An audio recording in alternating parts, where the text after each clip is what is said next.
My therapist slept with my ex after our sessions, so I ended her life and started dating her husband. I'm Harper, 28, a graphic designer who loves wine and true crime podcasts, and I never imagined I'd end up the lead in a revenge story that would make those podcast hosts spiral. Yet here we are. Let me rewind 3 months.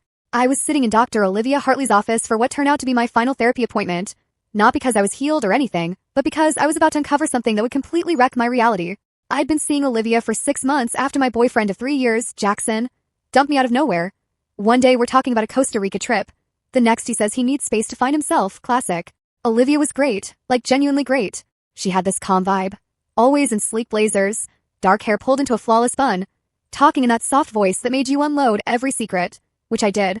I told her everything about Jackson, how we met at a coffee shop when he accidentally grabbed my oat milk latte, how he used to slip little notes into my jacket pockets, how the breakup shattered me because I never saw it coming.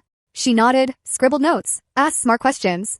Harper, have you considered that Jackson might have been dealing with his own issues? She'd say. Sometimes when people run, they're running from themselves, not from us. I soaked it up, dropping $200 a session to hear her insight. That Tuesday in October, I left her office at 4 p.m. like usual, but I'd forgotten my phone. That happens when I'm emotionally wiped. I was halfway to my car in the parking garage when it hit me that it was missing. I turned around and went back to the 3rd floor of the medical building where her office was. The waiting room was empty. Her receptionist had probably clocked out. The door to her office was slightly ajar. I was about to knock when I heard his laugh, Jackson's laugh. You know how you can pick out someone's laugh, even in a crowded room. That's exactly what happened. My hand froze in midair. You're terrible, I heard Olivia say. But she was laughing, actually laughing.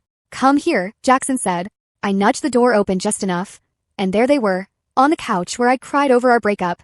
Jackson had his hands tangled in her hair, which was loose now, spilling over her shoulders. Her blazer was on the floor. They were making out like teenagers. I stood there for what felt like forever, but was probably 5 seconds. Then Olivia opened her eyes. We locked eyes. I watched her expression shift and saw the precise second the horror hit. Harper, she started. I didn't wait. I snatched my phone from the chair by the door and walked out. My hands are shaking so badly, I could barely grip my keys. I sat in my car, staring straight at the steering wheel.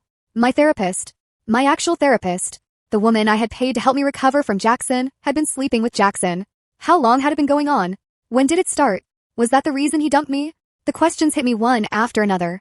My phone vibrated, Olivia calling. I ignored it. She called again. Ignored. Then a text. Harper, please let me explain. This isn't what it looks like. I laughed. I actually laughed out loud alone in my car, like I'd lost my mind. Because what else could it possibly look like? Another message popped up from Jackson. Full story on channel. Link below.